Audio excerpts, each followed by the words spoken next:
की क्लास में हमने इंसुलिन हार्मोन की एक्शन के बारे में पढ़ा था कि how insulin hormone affects the target cell. Target cell पे इंसुलिन हार्मोन का क्या एक्शन होता है, इसको हमने कल डिस्कस किया था। जैसे अगर फॉर एग्जांपल ब्लड के अंदर ग्लूकोज लेवल हाई होती है, ब्लड के अंदर ग्लूकोज लेवल हाई होगी तो इंसुलिन हार्मोन जो होगा, इंसुलिन हार्मोन टारगेट सेल की, जैसे ये रिसेप्टर है, रिसेप्टर मॉलिक्यूल है, और ये जैसे इंसुलिन है, तो इंसुलिन रिसेप्टर जैसे कॉम्प्लेक्स बनता है तो उसके बाद क्या होगा कि जैसे ग्लूकोज के जो ट्रांसपोर्टर प्रोटीन होते हैं वो ओपन होगा और उसके रिजल्ट में ग्लूकोज सेल के अंदर आएगा और glucose will be converted into glycogen. Blood की ग्लूकोज लेवल है वो कम हो जाएगी। इस तरह से इंसुलिन हार्मोन का एक्शन होता है। अगर इंसुलिन हार्मोन जो है या इस तरह से जो इस पेंक्रियास से रिलेटेड डिसऑर्डर जो हमने पढ़ा था, diabetes mellitus, diabetes mellitus, diabetes mellitus के अंदर क्या होता है, जैसे हमने दो किस्म पढ़े थे, एक टाइप 1 है और दूसरे डायबिटीज टाइप 2 है। Diabetes type 1 and type 2। Type 1 के अंदर हमने जैसे पढ़ा था कि ऑटो इम्यून डिसऑर्डर है, ऑटो इम्यून डिसऑर्डर, और ये किसको डिस्ट्रॉय कर रहे हैं, दे destroy beta cells. Beta cells की डिस्ट्रक्शन होती है तो इंसुलिन नहीं प्रोड्यूस होती है। इसी तरह से डायबिटीज टाइप 2 है, डायबिटीज टाइप 2 है, मिडिल एज के लोगों में होती है, मिडिल एज के लोगों में होती है, और जिसके अंदर जैसे रिसेप्टर्स होते हैं, वो रिसेप्टर इंसुलिन के रिसेप्टर्स जो होते हैं वो रिस्पांस नहीं देते, और फिर जो क्या होता है कि इंसुलिन के आगे जो प्रोडक्शन है वो भी आहिस्ता आहिस्ता कम होती जाएगी। और इस डिजीज के जो है वेरियस रीजंस हैं।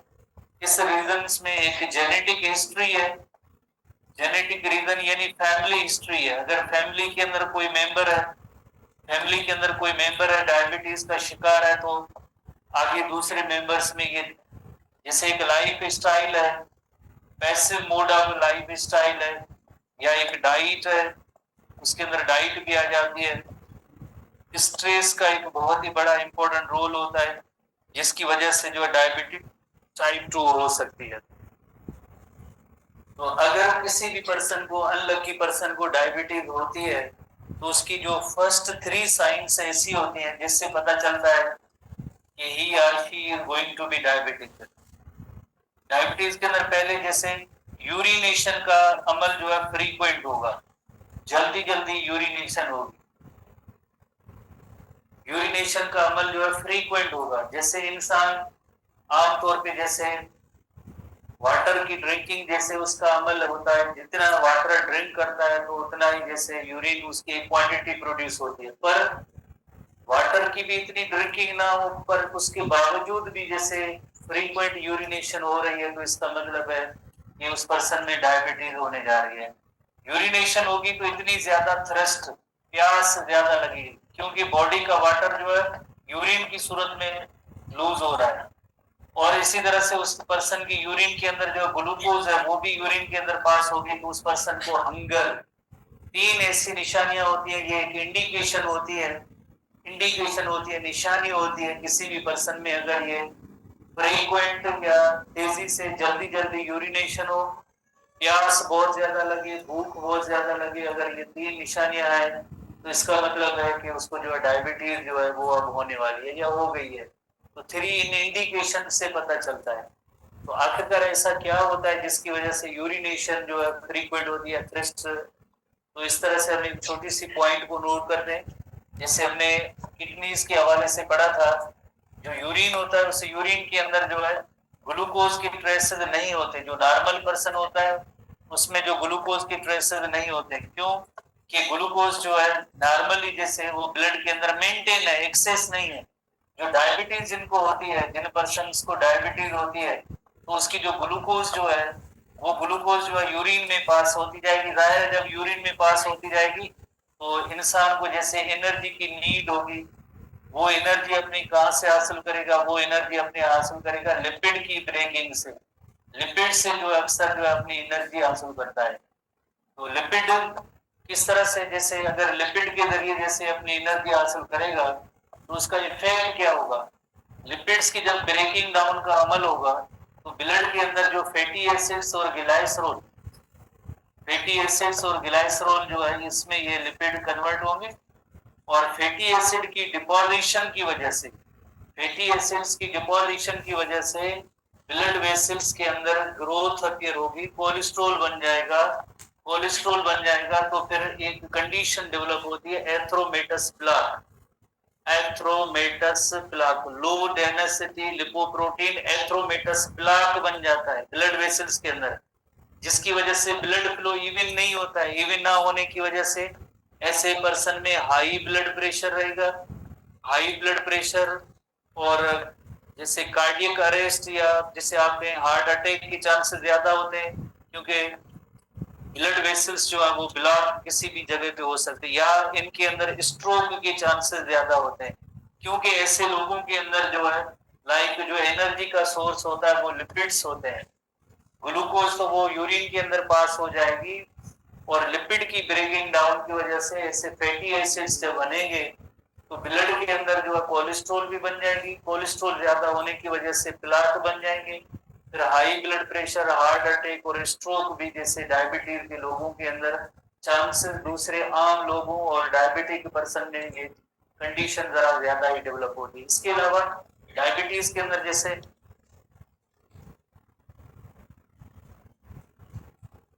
डायबिटीज के हवाले से जैसे आईज है, ये भी बहुत ज्यादा मुतासर होती है और इवन जो पर्सन जो ब्लाइंड हो जाता है, ब्लाइंडनेस भी हो सकती है। एक आईज जिस तरह से विजन लॉस होती है जब जाहिर है हम स्क्रीन्स पे ज्यादा खड़े होते हैं, स्क्रीन्स को देखते हैं, मोबाइल है, कंप्यूटर है, टीवी है, तो उसमें तो चलो ग्लासेस के जरिए करेक्ट हो सकता है, पर जिन लोगों की जो रेटिना जिस तरह से जो है डैमेज होती है, वो रेटिना जो है उसका देने में चश्मों के जरिए, ग्लासेस के जरिए वो विजन रिस्टोर नहीं होगी, इन पर्सन की जो विजन है परमानेंटली लॉस हो जाती है, ब्लाइंड हो जाते हैं।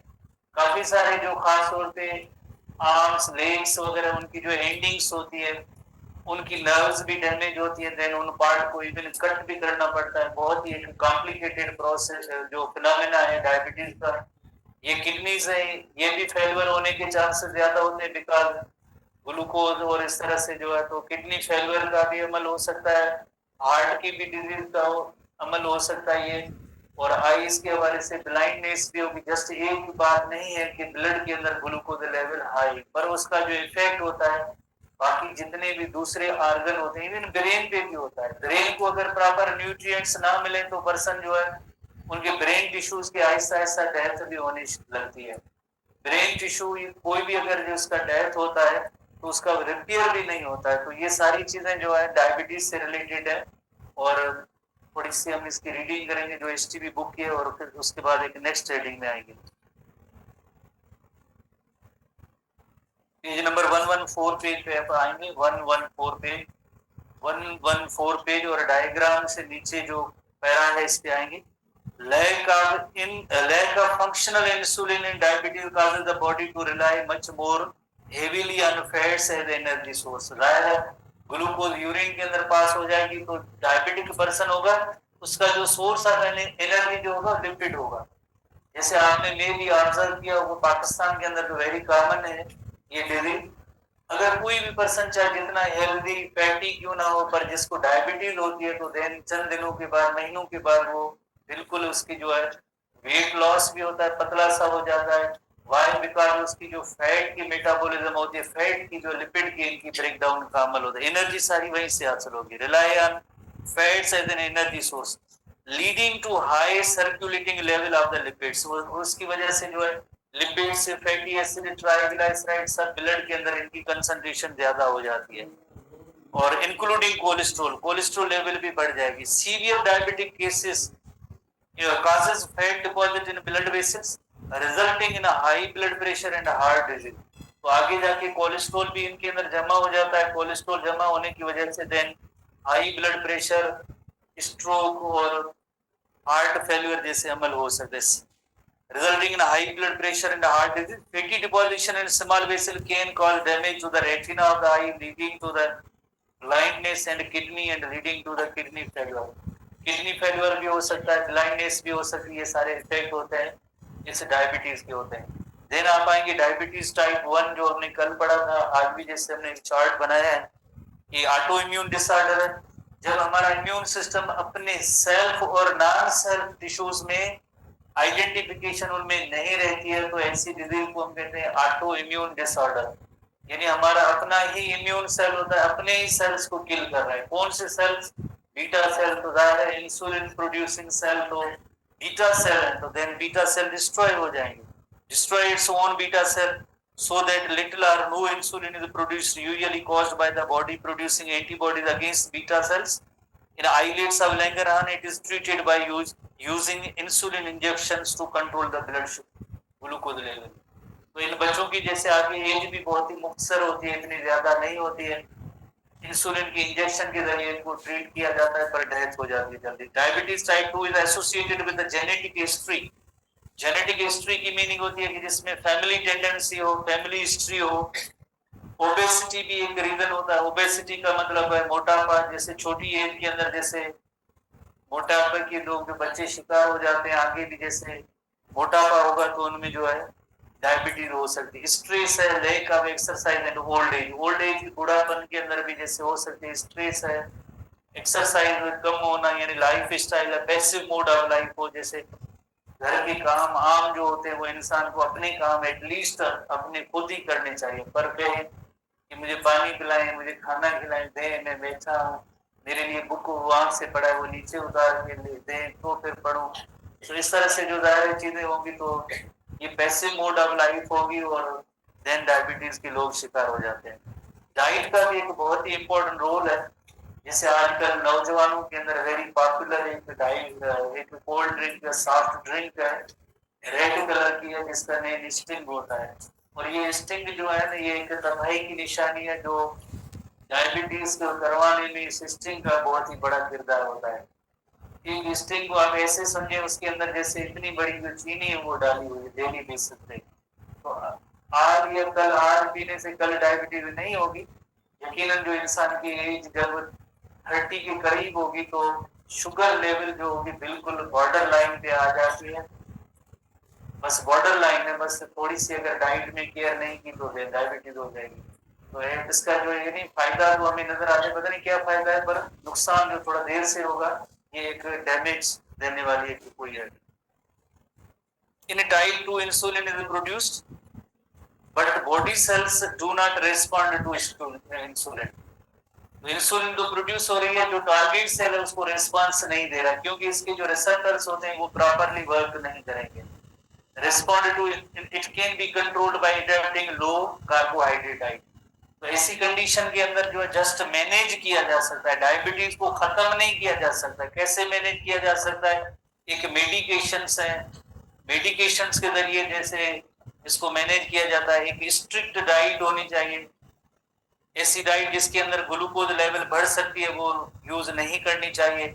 एक्सरसाइज है, एक्सरसाइज करने से इसको जो मैनेज किया जा सकता है, खत्म नहीं किया जा सकता है। लोग डायबिटीज के साथ हेल्दी लाइफ गुजार सकते हैं, कोई कॉम्प्लिकेशन नहीं होगी, पर ये अगर इन चीजों पे हम अमल करेंगे तो ही जो है एक नॉर्मल लाइफ होगी। अदरवाइज जो है इतनी बड़ी कॉम्प्लिकेशन सब हो सकती है। इसका कोई परमानेंट इलाज नहीं है। जैसे कहते हैं ना, ये इतनी एक महीने की आप दवाई खाएं ठीक हो जाएंगे, ऐसी कोई कहानी नहीं है। Life time medication, life time diet पे जो कंट्रोल है, लाइफ टाइम जो है एक एक्सरसाइज की इतना इस तरह से करेंगे तो जो कंट्रोल रहेगी, अदरवाइज नहीं रहेगी। तो ये इस तरह से डायबिटीज। उसके बाद नेक्स्ट हम आते हैं एंडोक्राइन ग्लैंड पे आते हैं, एड्रीनल ग्लैंड पे आते हैं। Adrenal gland, adrenal gland kidney के टॉप पे, हर एक किडनी की टॉप पे, on the top of each kidney, kidney के टॉप पे एक ग्लैंड होता है, कोन शेप ग्लैंड होता है, जिसका नेम है एड्रीनल ग्लैंड। इस ग्लैंड का नेम है adrenal gland. Adrenal gland on the top of each kidney, एक ग्लैंड है जिसका नेम है एड्रीनल ग्लैंड। इसके दो रीजन है, एक जैसे आउटर रीजन है और दूसरा है इनर रीजन है। एड्रीनल ग्लैंड के आउटर रीजन और इनर रीजन में इसमें डिवाइडेड है, और दोनों एंडोक्राइन ग्लैंड है, both are endocrine in nature. Outer region होगा वो भी एंडोक्राइन इन नेचर होगा, इनर रीजन है वो भी एंडोक्राइन इन नेचर है। एड्रीनल ग्लैंड जिसका आउटर पार्ट है उसे हम कहेंगे एड्रीनल कार्टेक्स, एड्रीनल कार्टेक्स, और इनर रीजन होता है उसे हम कहते हैं adrenal medulla, adrenal medulla, adrenal cortex, adrenal medulla, adrenal नहीं। जैसे उमरकोट के स्टूडेंट अक्सर अडर्नल बोलते हैं, adrenal gland, adrenal gland, renal refers to kidney, kidney की टॉप पे है, अडर्नल नहीं है। जैसे हम अडर्नल कहेंगे तो आगे लोग हंसेंगे जाके, ये अडर्नल कह रहे, अक्सर कहते हैं उमरकोट के स्टूडेंट अडर्नल कहते हैं। एड्रीनल कार्टेक्स और एड्रीनल मेडुला, कार्टेक्स और मेडुला जनरल टर्म है। जैसे आपको याद होगा किडनीज के हवाले से भी हमने पढ़ा था, किडनी का आउटर पार्ट होता है उसे हम कहते हैं रीनल कार्टेक्स कहते हैं, किडनी का जो इनर पार्ट होता है उसे हम कहते हैं रीनल मेडुला कहते हैं। तो कार्टेक्स और मेडुला ये तो जनरल टर्म हुए, पर किसके? एड्रीनल ग्लैंड का जो आउटर पार्ट है उसे हम कहते हैं एड्रीनल कार्टेक्स, एड्रीनल ग्लैंड का जो इनर रीजन होगा उसे हम एड्रीनल मेड्यूला कहेंगे। तो इस तरह से मेड्यूला और कार्टेक्स सिंपल नहीं, पर एड्रीनल कार्टेक्स, एड्रीनल मेड्यूला, और दोनों जो हार्मोन प्रोड्यूस करते हैं उनके हम सबसे पहले नेम नोट करते हैं कौन कौन से हार्मोन है। एड्रीनल मेड्यूला के जो हार्मोन्स हैं वो है इपिनेफ्राइन और नार इपिनेफ्राइन, इपिनेफ्राइन और नार इपिनेफ्राइन, इपिनेफ्राइन और नॉर एपिनेफ्राइन, एपिनेफ्राइन। जैसे हम अनदर नेम भी देते हैं जैसे adrenaline, adrenaline, adrenaline, nor adrenaline, nor adrenaline. और इसी तरह से जो एड्रीनल कार्टेक्स के जो हार्मोन है वो तीन हार्मोन है, एक जैसे कार्टिसोल है, कार्टिसोल हार्मोन, दूसरा जो हार्मोन है उसका नेम है अल्डोस्टेरोन, अल्डोस्टेरोन, और तीसरा जो हार्मोन है उसे हम कहते हैं जनरली एंड्रोजेंस कहेंगे, एंड्रोजेंस। ये तीनों हार्मोन्स जो है स्टीरॉयड इन नेचर है, three of these are steroid in nature. और इपिनेफ्राइन और नॉर इपिनेफ्राइन इसकी नेचर क्या है, कोई स्टूडेंट बताएगा? What is the nature of amines in nature? Modified amino acid है, these are amines in nature, single amino acid, tyrosine amino acid होता है, उसकी कैटिकोल अमाइन की कंपोजिशन होती है, टायरोसिन, कैटिकोल अमाइन्स। इसका एक और रोल है इपिनेफ्राइन और नॉर इपिनेफ्राइन का, कोई स्टूडेंट न्यूरोट्रांसमीटर का तौर पे भी देखा जाता है। ब्रेन के अंदर जब ये प्रोड्यूस होते हैं तो वो न्यूरोट्रांसमीटर होते हैं, एड्रीनल मेडुला के अंदर होंगे तो ये जो हार्मोन होंगे। अच्छा, न्यूरोट्रांसमीटर है वो उनका रोल क्या है? एक्साइटेटरी है या इनहिबिटरी न्यूरोट्रांसमीटर? Excitatory neurotransmitter. तो इस तरह से जो चीजें लिंक्ड चीजें हैं उनको आप ध्यान में रखेंगे, ठीक है? तो एपिनेफ्राइन और नॉर एपिनेफ्राइन। एक और क्वेश्चन हम नोट करेंगे इसके अंदर, इसके रिलीज का अमल क्या है, किससे रिलेटेड है? जैसे ये हार्मोन जब रिलीज होंगे तो किसकी इफेक्ट की वजह से रिलीज होंगे? जैसे कार्टिसोल, अल्डोस्टेरोन या एंड्रोजन हार्मोन है, एसीटीएच हार्मोन के इन्फ्लुएंस में। तो एड्रीनो कार्टिकोट्रोपिक हार्मोन, एसीटीएच हार्मोन कौन प्रोड्यूस करता है? पिट्यूटरी ग्लैंड है, anterior lobe of pituitary gland है, डायरेक्टली इनको कंट्रोल ये करता है। Anterior lobe of pituitary gland से एसीटीएच, एसीटीएच एड्रीनल कार्टेक्स को स्टिमुलेट करेगा, एड्रीनल कार्टेक्स देन जो है ये हार्मोन प्रोड्यूस करेंगे, ठीक है ना? Anterior lobe of pituitary gland से एसीटीएच, एसीटीएच एड्रीनल कार्टेक्स को स्टिमुलेट करेगा, एड्रीनल कार्टेक्स देन ये अपने हार्मोन प्रोड्यूस करेंगे। इसके अलावा एक और भी इनका कंट्रोल होता है, इन सब का कंट्रोल हाइपोथैलेमस, एग्जैक्टली हाइपोथैलेमस से जो है क्या रिलीज होगा? हाइपोथैलेमस से क्या रिलीज होगा? हाँ,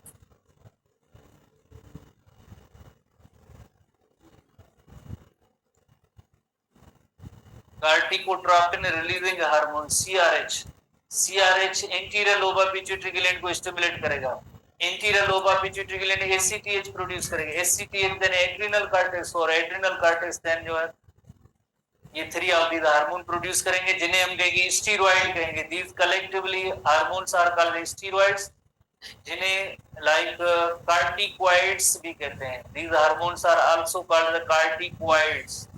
कार्टिकॉइड्स स्टीरॉइड इन नेचर होते हैं, कार्टिकॉइड्स भी इन जनरली इन्हें कहते हैं कार्टिकॉइड्स।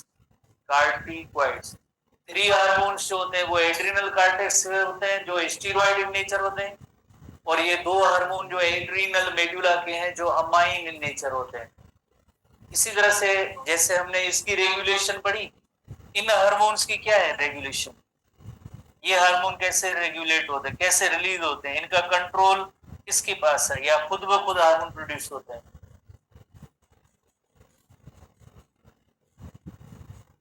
एनीबॉडी? ऑटोनॉमिक नर्वस सिस्टम है जिसकी एक डिवीजन है sympathetic nervous system. Sympathetic nervous system, sympathetic nervous system उसके जरिए ये रेगुलेट होता है। सिंपैथेटिक नर्वस सिस्टम के जरिए एड्रिनल ग्लैंड जो है उसकी सीक्रेशन रेगुलेट होती है, और एड्रिनल कॉर्टेक्स की secretion hypothalamus, CRH, anterior pituitary, ACTH के बाद एड्रिनल कॉर्टेक्स, देन जो है ये 3 of the hormones adrenal cortex से प्रोड्यूस होंगे। तो ये इन हार्मोन्स की कंट्रोल है या रेगुलेशन है, इस तरह से ये हार्मोन जो रिलीज होते डायरेक्टली इंडिपेंडेंटली कहें इस तरह से रिलीज नहीं होंगे, पर उसकी रिलीज होने की एक अलग खास मैकेनिज्म है। Hypothalamus, CRH, anterior pituitary, ACTH, adrenal cortex, और देन जो है ये कार्टिकॉइड्स रिलीज होते हैं। तो अब हम नेक्स्ट पेज पे आते हैं जिसमें हम एपिनेफ्राइन के आज हम रोल या फंक्शन को पढ़ेंगे, एपिनेफ्राइन और नॉर एपिनेफ्राइन, और उसके फंक्शन भी वही है जो हम जो सिंपैथेटिक नर्वस सिस्टम की डिवीजन में पढ़ चुके हैं। सेम इफेक्ट्स है। सेम इफेक्ट का मतलब क्या है कि जिस तरह से you know very well epinephrine और नॉर एपिनेफ्राइन को हम कहेंगे कि ये इमरजेंसी हार्मोन है। एपिनेफ्राइन या नॉर एपिनेफ्राइन जो है, epinephrine and nor epinephrine, these hormones are commonly called as emergency hormones। इन्हें हम कहेंगे इमरजेंसी हार्मोन्स कहेंगे। These are commonly called as emergency hormones। Emergency hormones क्यों कहेंगे? Why we call them emergency hormone? Because एक situation है जिसका name है फाइट और फ्लाइट सिचुएशन। फाइट और फ्लाइट सिचुएशन, इस सिचुएशन के अंदर ये प्रोड्यूस होते हैं, खास कंडीशन के अंदर प्रोड्यूस होते हैं, फाइट और फ्लाइट सिचुएशन, जिसे हम कहते हैं emergency state of the body. Emergency state of the body उसके अंदर जो है ये प्रोड्यूस होते हैं। कौन कौन सी इमरजेंसी स्टेट होती है? जैसे जॉय है, एक्साइटमेंट है, फियर है, एंगर है, एग्रेशन होती है। तो उसके अंदर जो ये कंडीशन के अंदर जो बॉडी के अंदर जो चेंजेस आती हैं, यही जो इफेक्ट होता है एपिनेफ्राइन और नॉर एपिनेफ्राइन का।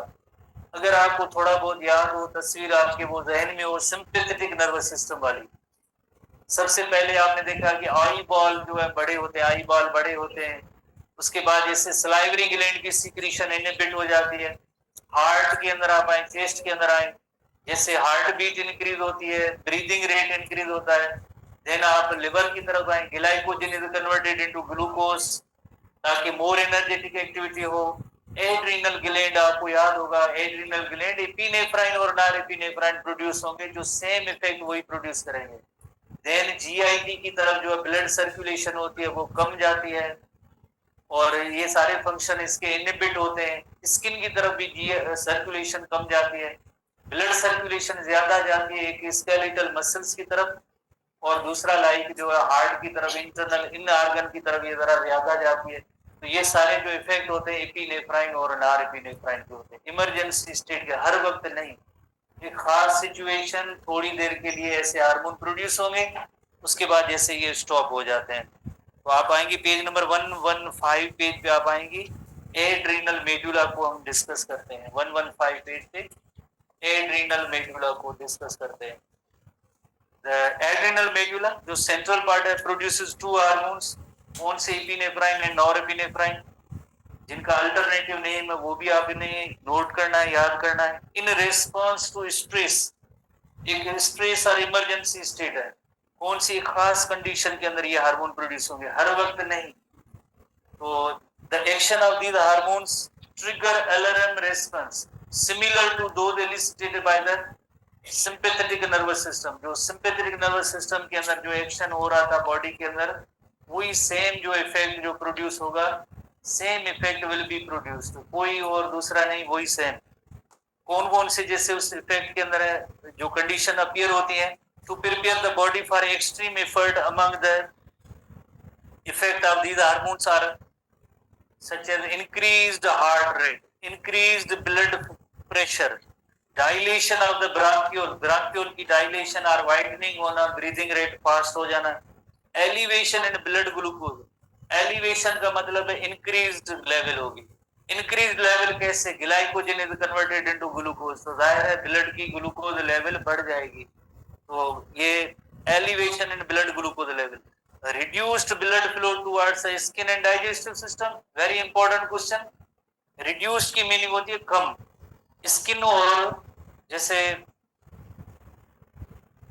स्किन की तरफ और डाइजेस्टिव सिस्टम इंटरनल ऑर्गन जैसे उनकी तरफ जो ब्लड फ्लो कम जाएगी, पर जो है यकीनन increased blood flow towards the heart and muscles, उसकी तरफ ये ज्यादा होगी। दोनों क्वेश्चन को आप नोट करेंगे, ऐसे नहीं कि हर जगह पे ब्लड सर्कुलेशन इंक्रीज होगी या कम होगी, नहीं, किन जगहों पे इंक्रीज, किन जगहों पे डिक्रीज्ड फ्लो होगा।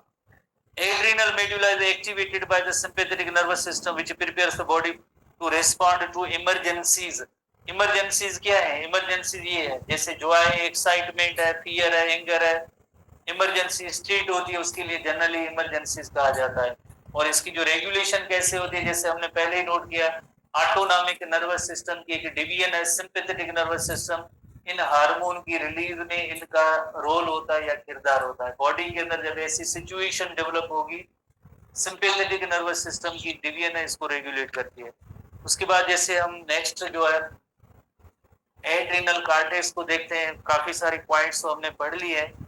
जैसे hormones from the adrenal cortex are all are steroid in nature, सारे हार्मोन स्टेरॉइड इन नेचर है, and are referred to collectively as corticoids, collectively हम इन्हें कॉर्टिकॉइड्स कहते हैं। ओआईडी प्लस ये जो मौजूद है ना, ये इंडिकेशन एक होती है कि इसकी जो नेचर होगी वो स्टेरॉइड इन नेचर होगी, स्टेरॉइड इन नेचर है। सिंपली एड्रिनल कॉर्टेक्स के हार्मोन्स जो होंगे वो स्टेरॉइड इन नेचर है और इन्हें कॉर्टिकॉइड्स कहते हैं। Many corticoids have been isolated from the adrenal cortex, 3 types है उसकी जो आइडेंटिफाई हुए। कार्टिसोल जिसे ग्लूकोकार्टिकॉइड कहेंगे, अल्डोस्टेरोन जिसे मिनरलोकार्टिकॉइड कहेंगे। एक जैसे ग्लूकोकार्टिकॉइड है, ग्लूको रेफर्स टू ग्लूकोज, जो ग्लूकोज की मेटाबॉलिज्म में इन्वॉल्व है उसे हम कहेंगे ग्लूकोकार्टिकॉइड। उसका नेम, हार्मोन का नेम होगा वो कार्टिसोल होगा, ग्लूकोज मेटाबॉलिज्म से इसका जो रिलेशनशिप होगा। मिनरलोकार्टिकॉइड, मिनरल्स की मेटाबॉलिज्म, मिनरलोकार्टिकॉइड है कार्टिकॉइड हार्मोन, पर मिनरल्स की जैसे एब्जॉर्प्शन में इन्वॉल्व है। अल्डोस्टेरोन जो है मिनरलोकार्टिकॉइड, अल्डोस्टेरोन हार्मोन, सोडियम की रीअब्जॉर्प्शन में इसका रोल होता है। किडनीज, हमने किडनीज वाले टॉपिक में पढ़ा था। तो ग्लूकोकार्टिकॉइड, कार्टिसोल जो ग्लूकोकार्टिकॉइड है, ग्लूकोज की मेटाबॉलिज्म में इन्वॉल्व है। और मिनरलोकार्टिकॉइड, मिनरल्स की जैसे रीअब्जॉर्प्शन, कौन सा मिनरल, सोडियम की, जो अल्डोस्टेरोन हार्मोन का किरदार होता है। ये स्टूडेंट इसका मेरी मेडिकल के इंजीनियरिंग के पता नहीं जाना है क्या है, कोई इश्यू है, मिनट्स कोई इश्यू है, जाना है, जाना है आपको। नेक्स्ट एक टर्म हम सीखेंगे ग्लूकोनियोजेनेसिस। ग्लूकोनियोजेनेसिस, ग्लूकोनियोजेनेसिस बहुत ही आसान सा लफ्ज है। ग्लूको रेफर्स टू ग्लूकोज, जेनेसिस की मीनिंग है फॉर्मेशन और प्रोडक्शन। ग्लूकोज की प्रोडक्शन, पर कहां से? From non carbohydrate sources. Non carbohydrate sources से ग्लूकोज का बनना। नॉन कार्बोहाइड्रेट सोर्सेस कौन से हैं? प्रोटीन्स एंड फैट्स हैं। प्रोटीन्स एंड फैट्स, उनकी ब्रेकिंग डाउन हो एंजाइम्स की मदद से, जिसकी वजह से जो आगे ग्लूकोज बने, और ये काम होगा कार्टिसोल हार्मोन की मदद से। ये काम होगा कार्टिसोल हार्मोन की मदद से, और इस प्रोसेस को हम कहेंगे ग्लूकोकार्टिकोइड। प्रोसेस को ग्लूकोनियोजेनेसिस। ग्लूकोनियोजेनेसिस। इससे पहले हमने एक पढ़ा था लफ्ज कि ग्लाइकोजन में भी कन्वर्टेड इनटू ग्लूकोज। ग्लाइकोजन से भी ग्लूकोज कन्वर्ट हो सकती है। तो you know very well glycogen क्या है? कार्बोहाइड्रेट है। ग्लूकोज क्या है? कार्बोहाइड्रेट। पर ये जो प्रोटीन्स एंड फैट्स हैं, उनकी ब्रेकिंग से जो ग्लूकोज बनती है, उसे हम कहेंगे ग्लूकोनियोजेनेसिस। ग्लूकोनियोजेनेसिस, उस प्रोसेस को हम कहेंगे ग्लूकोनियोजेनेसिस। ये प्रोसेस है किस हार्मोन की एक्शन से होता है? इंसुलिन का। Glucagon hormone. ग्लूकागोन हार्मोन है। ये ग्लूकागोन हार्मोन की मदद से होता है, जिसमें glycogen is broken down into glucose. और ये जो है प्रोटीन्स या जो फैट्स होती है, उनकी जो ब्रेकिंग का अमल होगा, ग्लूकोज के अंदर कन्वर्जन होगी, तो इसे अमल को हम कहेंगे ग्लूकोनियोजेनेसिस। और ये बुक में टर्म नहीं है, पर मैं यहाँ पे लिख लेता हूँ, याद करने की जरूरत नहीं है। ग्लाइकोजेनोलाइसिस, बहुत ही आसान सा लफ्ज। ये लफ्ज है ग्लाइकोजिन। ग्लाइकोजिन की लाइसिस है, ब्रेकिंग डाउन है। Glycogen is broken down into glucose. Process is called glycogenolysis. तो ग्लाइकोजेनोलाइसिस के अंदर ग्लूकागोन हार्मोन जो इन्वॉल्व होता है, और ग्लूकोनियोजेनेसिस है, उसके अंदर कार्टिसोल हार्मोन इन्वॉल्व है। नॉन कार्बोहाइड्रेट सोर्सेस से ग्लूकोज का बनना। कल हम मजीद इसको डिस्कस करेंगे।